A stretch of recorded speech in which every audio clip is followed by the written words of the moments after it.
Innovation, we're going to lead a little update that includes a Q&A. So if you've got any questions, we'll try our best to answer them. So that'll be next Sunday morning. Once the service is finished, we'll do that. It'll probably take 10, 20 minutes, that kind of time. Okay, what I'm going to look at now is I'm going to give you 2 weeks of sermons in 1 week.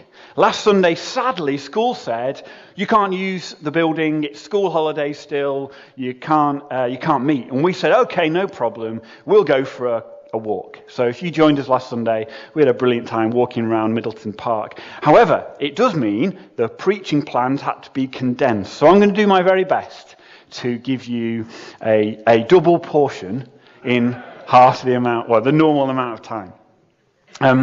So we've turned the year. We've been blessed by people this morning as they said, Happy New Year, here's a message. But how are you really doing? How has your year begun? And how is your heart doing as you begin the year? I started the year with some aspirations. I wanted to eat less, move more, and love better. And I feel like I failed on a few of those. All of those, maybe. And I feel... Gemma shared it. I feel disappointed in myself. And so what do? I come to Jesus. That's all I can do. That's what I should do first. Rather than try better and be better, I come to Jesus with my weakness and disappointment. Because in him I find a solution. In him I find a renewed purpose and hope and grace. And we're going to look at an encounter Jesus has with someone where Jesus brings purpose and grace to this man.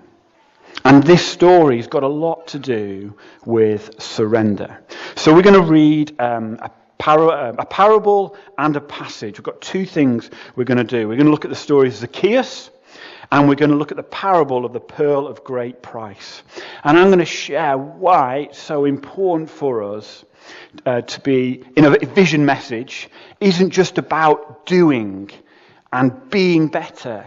It's about hearing from God and sensing actually God can speak to us and change us. Emily's then going to do a message next week all about what it is to be part of the family of God. One of the big values of who we are as Mosaic. So I'm going to read from Luke chapter 19. If you've got a Bible, follow along, the first 10 verses. The words will come up on the screen. So Jesus entered Jericho and was passing through. A man was there by the name of Zacchaeus. He was a chief tax collector and was wealthy.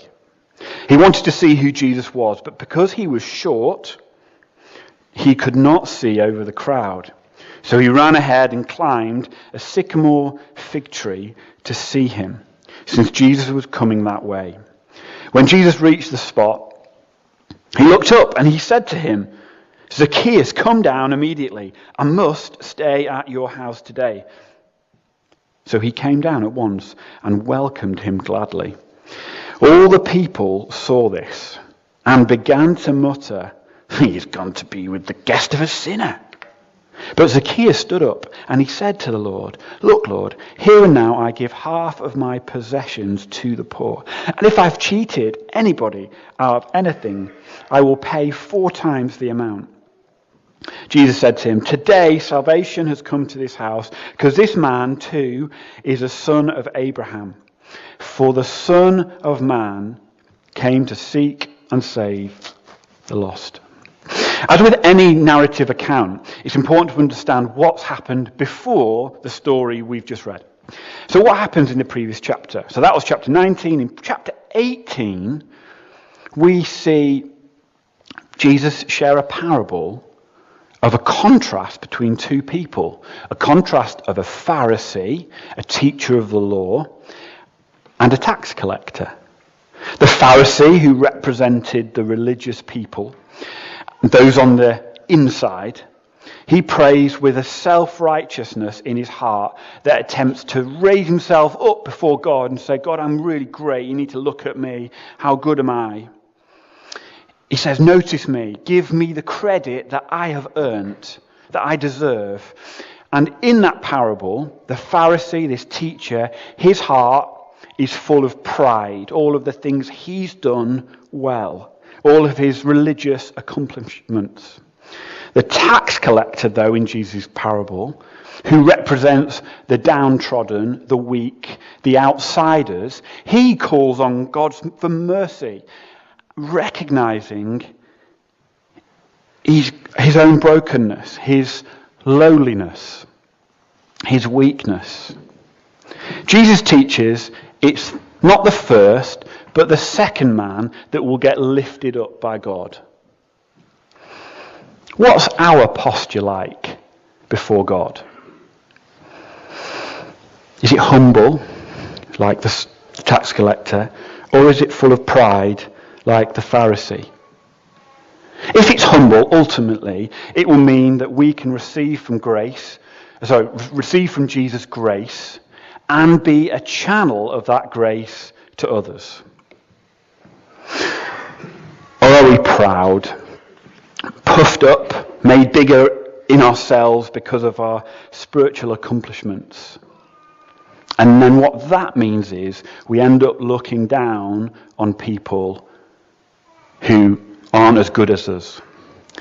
Jesus paints this parable to encourage us to be lowly and look to God for what we need. The very next chapter, Jesus comes across a tax collector. In fact, he's not just a tax collector. You read it in the text. He's a chief tax collector. And Jesus is on his way on a journey into Jerusalem. So if you show us the map, David, he's going from Jericho to Jerusalem. His goal is to get to Jerusalem. And verse 1 says, he entered Jericho and was passing through. He's not looking for a moment here, but he's willing to be interrupted by a small man who's climbed a tree.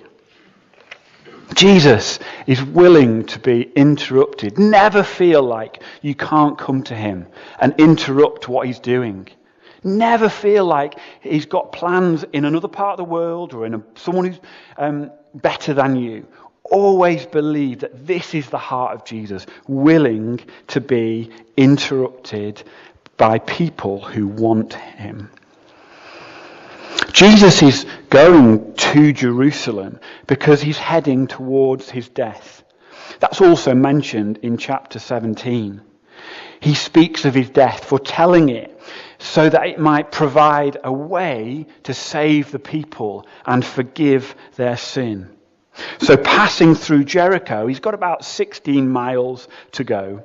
And there's something important that God has for him to do. Because in Jericho is where Zacchaeus lives. And Zacchaeus wants to meet Jesus. So if I asked you if you've got a job, what's your job? Your job would tell me something about you. If you say, I'm an engineer, I'd say, you're good at solving problems. If you tell me, I'm a social worker, I imagine you've got an empathetic heart towards others. Well, Zacchaeus, he was a... Well done, you've been listening, thank you. Keep listening. The best stuff's still to come. Tax collectors. What are they like? Well, what's their standing in the first century in Israel? Israel had been invaded by the Romans, and the way that the Jewish people of Israel were allowed to operate were under the Roman occupation. So they could still do life. They weren't prisoners, but being part of the Roman Empire meant they needed to give quite a lot of taxes to Rome. And the Jewish people resented this. They wanted to be free, like the people of God that he had said they would be. And so the Jewish people despised the Romans. And who would be the most despised? Well, the ones who work for the Romans. Jewish people, so this man Zacchaeus was Jewish. But he took money from Jewish people and gave it to Rome. And the text tells us he also took a bunch of money for himself. He robbed his own people. He was the chief despised one. It wasn't bad enough that Zacchaeus was hated by his own people. He was also small and he couldn't see what he wanted to. There was a big crowd in front of him. He couldn't see over it. Jermaine would have no problem at 6'7". I probably wouldn't have too much problems at 6'3". But Zacchaeus, we don't know how tall, but he had to climb up a tree. But look at his desire to see Jesus. He was willing to climb a tree. It would have been embarrassing. He didn't care about that. He wanted to see Jesus. So he decided to climb a tree. A decision that changed his life forever. You may have heard the story of a girl called Annabel Beam. A film was made about her decision to climb a tree. That was a decision for Annabel that changed her life forever. In 2011, Annabel climbed a tree, and it was an old tree, and she fell off one of the branches into a hollowed out cavity of the tree, falling 30 feet and landing on her head. To make matters worse, Annabel had a rare, debilitating disorder that had been diagnosed. And as she waited to be rescued, she met Jesus. And Jesus supernaturally healed her. She told her mum the next day, "You know, Mummy, I went to heaven when I was in that tree. I sat on Jesus' lap. And I said to him, 'I want to stay with you, Jesus.' He replied, 'I know you do, but I've got plans for you on earth that you cannot fulfill in heaven.' And that's not all." Jesus continued, "When the firefighters get you out, Annabelle, there'll be nothing wrong with you."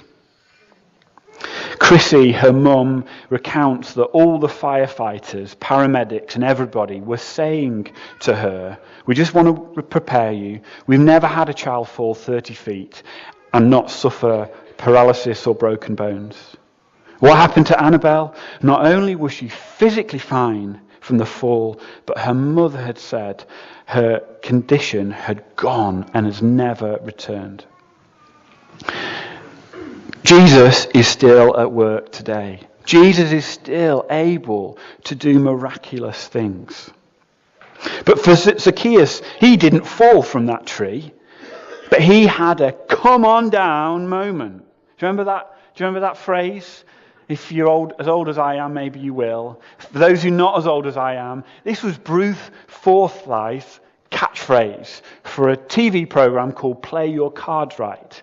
There'd be, seating the seating at the back that's tiered, everyone watching, and someone on a different microphone would say, "Jason Shilliday, come on down."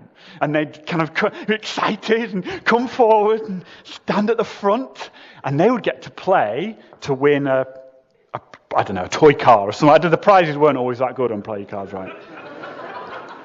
I saw one video this week. I wish I was technically good enough to be able to get it on the screen for you, but I'm not. Where it was an American, one guy had been chosen right at the back, and everyone stood up, he got lifted up, and he crowd surfed all the way to the front. I don't know how he got on Play Your Cards Right. But for Zacchaeus, he had a come on down moment. Because Jesus spots him and he says, "Come down immediately. I must stay at your house today." What was the reaction? Imagine if Jason had just won the chance to come and stand at the front. What would be your reaction? Maybe somebody would be like, "Jason, why does he have to get? I wanted that. I wanted a chance to win a toy car." Well, the onlookers are incensed.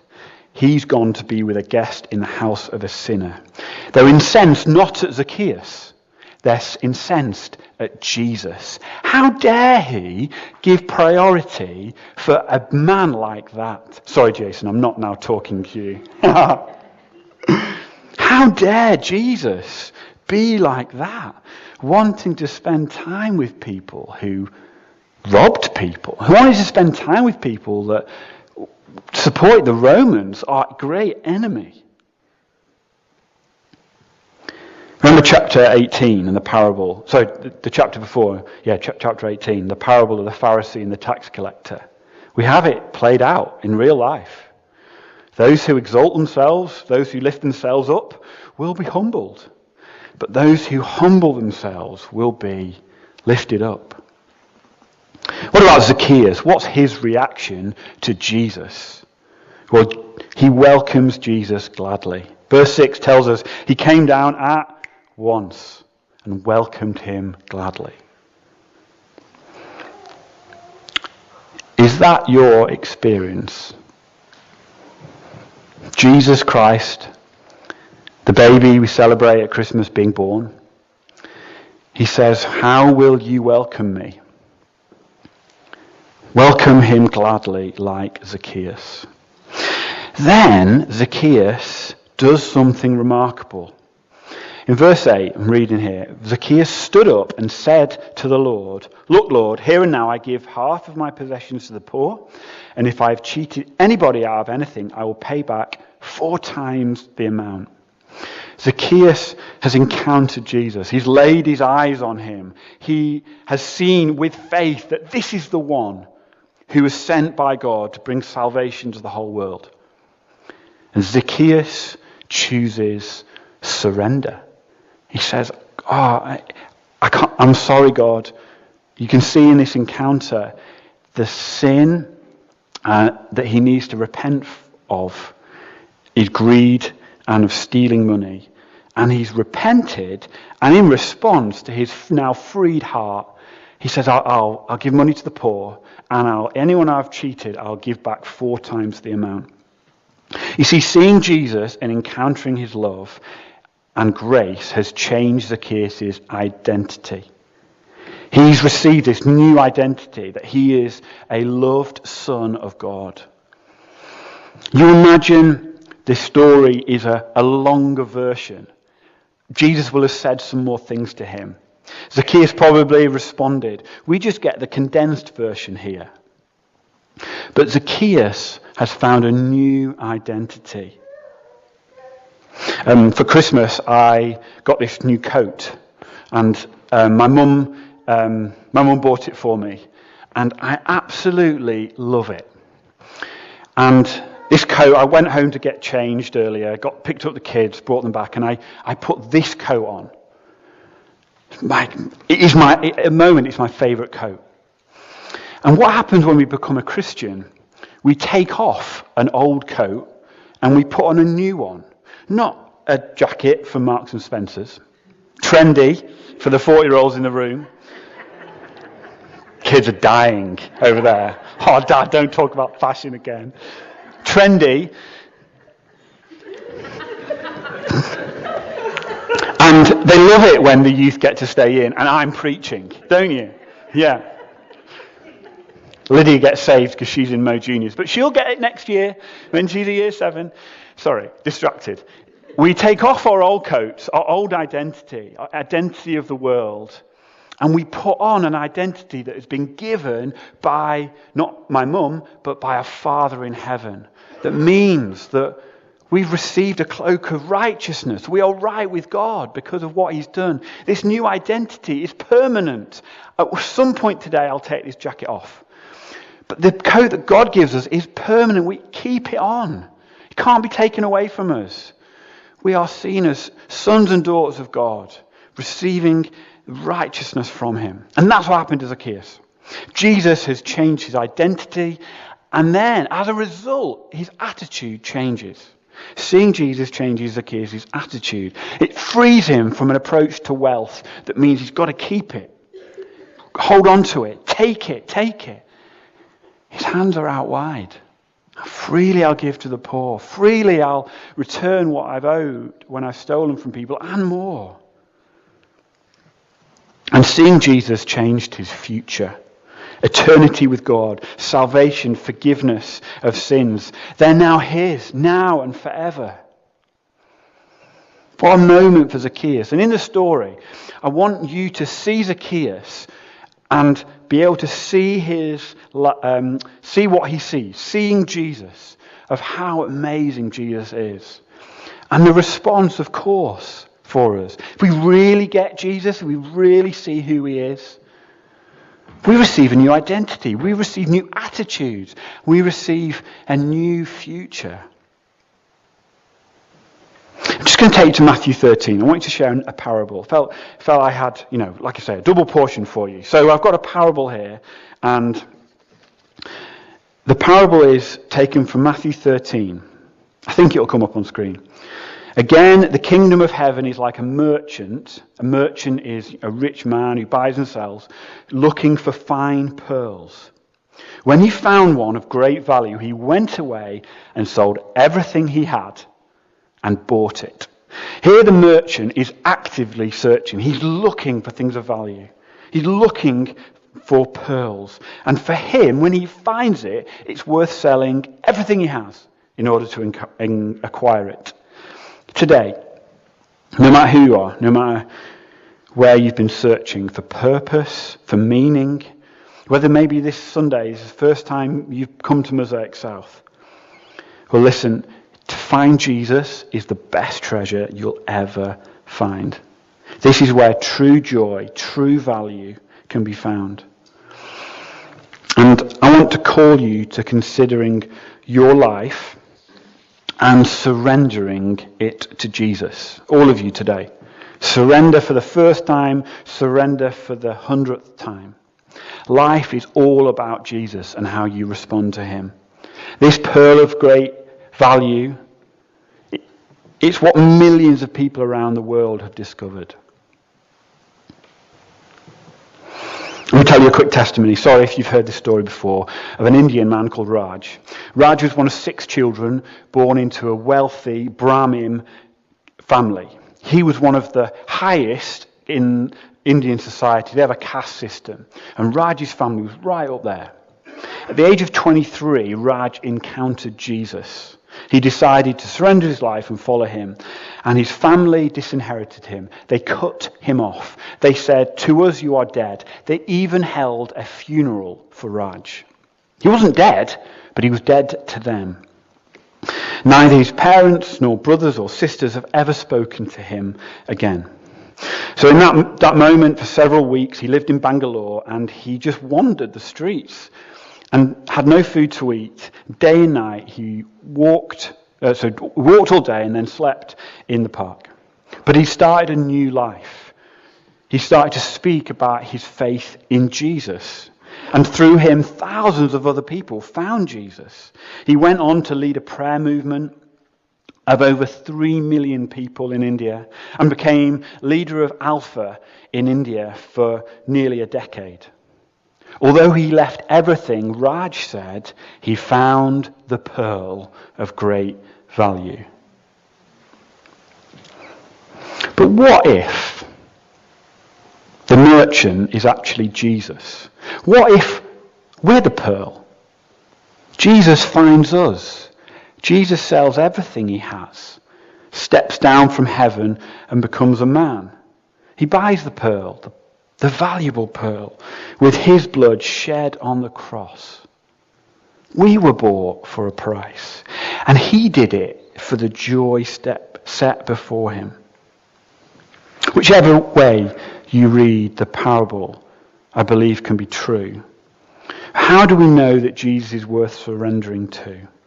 Just look at the cross. Just look at what Jesus paid for us. Just look at him. His joy, his desire, his love and grace for us. We are his pearl of great price. And he stopped at nothing to purchase us back. So as I come into land, what's our response? Surrender. Surrender to Jesus. Receive this new identity. In receiving Jesus, find your attitude changed, a new attitudes, and be assured of a new eternity with Jesus. And secondly, you just think of Zacchaeus' story. We don't see it in the narrative. You imagine how his life gets changed from here. I bet he couldn't stop telling people about Jesus. Maybe not the Pharisees. I'm not sure they'd hear about it. But I'm sure the people who he lived amongst, Jesus done this for me. He's sent by Jesus to share. So surrender and sent. And let me close with this. Do you know I talked about grace, and grace being received by us and then us being a channel? Well, I've got a way of us being a channel this morning. January is a hard month. Within January is something called Blue Monday, which apparently is the most depressing day of the year, partly because of the weather, the distance from Christmas, the distance away from spring coming. And so last year we did something called Make January Better. And I gave you something to give away. I also gave you a bunch of other ideas of what you might do. But today, as you leave these doors, there are more than 100 of these boxes. And I want you to assemble a gift to give away so that you're going to make someone else's January better. You're going to bring some love and joy in the form of 3 high-quality chocolates and 4 of the best tea bags there are in the world. Because you're going to be giving away either Lindor, those Red Balls, or Ferrero Rochers. There's a mix of them in this bag. There's 2 of the red ones and 1 of the Ferrero Rochers. And there are 4 Yorkshire tea bags, best tea in the world. And you're going to take a bag, and there's one for everyone. So don't go away without one. You take the bag, you take the business card, you pop it in and put the lid on. And then the stickers are standard size stickers. And you seal the top. Okay, there's a long table. The bags are in the middle. The boxes and the other bits are at the side. So don't leave without one. If your spouse isn't here, and you have a spouse, take one for them. If there's a child in your family and who comes to Mosaic, take one for them as well if they're not here. So we all go home with one of them. And as we close, just want to share a quick testimony from last year. Joanne and Umesh aren't here. But Joanne joined in Make January Better for last year. And she took away what then was 4 small jars of condiments, sweet or savoury, I can't remember which one she took. And she gave it to, I think, a neighbour of hers. And that neighbour was so encouraged and blessed just by a little conversation she'd had. She managed to write a card for them as well and gave him a Bible verse. That person was so touched, he actually wrote me a letter. I don't know who he is, but he said, please give this to the person who organised this moment. And I don't get many letters from people I don't know, but he was so encouraged that Joanne had brought joy to his January. So would you try and do the same with Make January Better? I'm going to finish just by inviting the band. But whilst the band come up, I want us to have a moment of quiet. And I want you to ask God this question, if you haven't already. God, who should I give this gift to?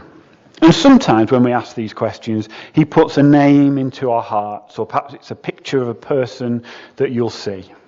And so I'm just going to leave 30 seconds to do that. And then Matt will take us into worship and then communion.